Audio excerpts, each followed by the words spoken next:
TJ, I see a particular gimmick behind you. That's manic. Many Yeah. people know the history about that gimmick, and you were behind it in a pretty important night in Mexico that definitely marked the rest of the wrestling industry. And that was the night that Perro Aguayo Jr. Well, unfortunately, passed away. That happened at the crash. At that point, you team up with Perro Aguayo to face Extreme Tiger, also known as Tigre Uno, and Rey Mysterio Jr. What do you recall of that day, and do you have any special memory with Perro Aguayo Jr.? So it's so weird that day because like it almost feels like if we relate memories and times in our life to like raindrops or like mist in the air, you know, and it floats for a certain amount of time and then it sinks in. And then that just becomes history in your life. That day, that moment feels like it never landed, like it's still up here. It's never really sunk in. And it was just such a weird day because it was sort of like a celebratory day. I mean, Rey Mysterio had just he had just left WWE, and I think that was one of his first, if not his first event wrestling outside, you know, and it was in Auditorio, so it was great to have Rey and to my first chance to be in the ring with him and to see Perro again after so many years. And for me, Rocky Romero and a lot of us that went to CMLL when we were younger and going down to Mexico, like Perro was one of the guys that we looked up to because he was young and he was going to be a superstar and he was such a nice guy. And there was not a lot of guys looked out for us when we went there because, you know, we're kind of outsiders and we're young and we're, you know, pretty good and people felt threatened by us, I guess. But Perro was one of the guys that he was always really great to us. And then later, you know, going to Perros del Mal, I came in years later and I had grown up a little bit and obviously him as well. And like seeing like a lot of that same crew of people and like, so seeing everybody again was great. And I remember like Nicho was there in the back, like just like hanging out with some of the guys and like a lot of wrestlers who weren't even on the show were there just to see Rey, to see Perro, to see like everybody together, you know. And I remember you know, myself and Perro, we took a picture right before we went out to the ring. I still have the picture too. It might be his last picture, to be honest. And you know, we did the match and it was so crazy because the whole night was such bad luck. So many people were getting hurt. I think they were trying to impress Rey.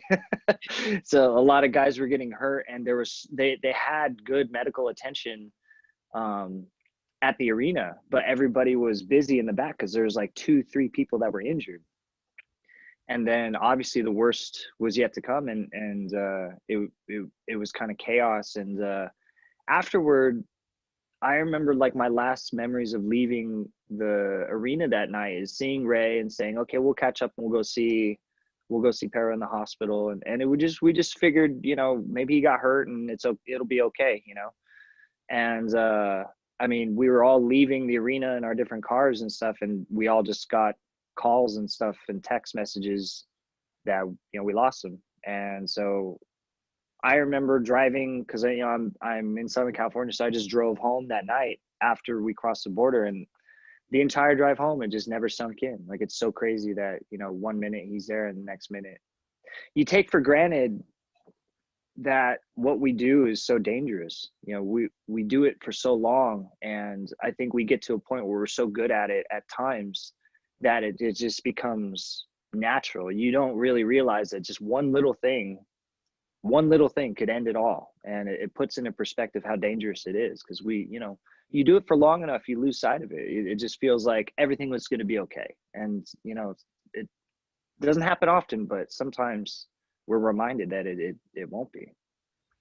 Michael Morales con una difícil intervención en estos momentos. TJP habló de la noche en donde falleció Perro Aguayo Jr. Pues él estuvo en el cuadrilátero esa noche, estaba haciendo pareja para enfrentarse a Perro Aguayo. Y aquí lo difícil de esta situación es que él estuvo ahí, y al día de hoy dice que es algo que no se ha procesado y que aún se siente extraño. Pero que ese día en particular fue extraño. Rey Mysterio acababa de dejar la WWE. Ese fue uno de los primeros eventos de Rey Mysterio como luchador independiente y fue en el auditorio de Tijuana. Era la primera vez que podía tener la oportunidad de luchar con Rey o de ver a Rey. Y tuvo la oportunidad de ver a Perro después de mucho tiempo y se emocionó. Rocky Romero y él siempre buscaban a Perro Aguayo porque era un talento joven que los ayudaba y siempre buscaba darle lo mejor y que iba a ser una superestrella en el futuro enorme. Y que en aquel momento los extranjeros no tenían tanto respaldo del talento porque tal vez por celos o diferentes cosas, pero Perro Aguayo era una de esas pocas personas en las que él podía confiar. Entonces siempre fue bueno con ellos. Ver a todos de esa noche fue bueno. Menciona a TJP, especialmente a Perro. Nicho estaba allí, también conocido como Psicosis en WWE, compartiendo con muchos luchadores que estaban allí, pero que tampoco estaban programados esa noche. Obviamente todos fueron como una gran fiesta, a compartir, a ver a Rey, a ver a muchas personas que hace tiempo no veían, simplemente compartiendo. Pero él y Perro se toman una foto antes de la lucha, lo que posiblemente es la última lucha, la última foto de camerino de Perro Aguayo Jr., y salen al cuadrilátero a hacer lo suyo. TJ menciona que esa noche hay un detalle curioso que yo no sabía, y es que hubo mucha mala suerte. Muchas personas se lesionaron, que había muy buena atención médico, muy buen personal médico, pero como ven, tantas personas lesionadas, todo el personal estaba ocupado con las personas lesionadas. Y lo peor estaría por venir. Fue un caos, dice TJP. Luego dice que tiene memorias de haber sido con Rey, de haber dicho él y Rey, sí, pues vamos a ver al hospital, vamos a ver cómo está, porque a lo mejor es una lesión, a lo mejor ya se recuperó, esperemos que estaba todo bien. Y de repente les llaman y les envían un montón de textos de que Perro Aguayo Jr. había fallecido. TJ no procesó y agarró el vehículo y comenzó a guiar desde Tijuana hasta el sur de California, que es donde él vivía, fue la frontera, y no procesó la información, simplemente guió.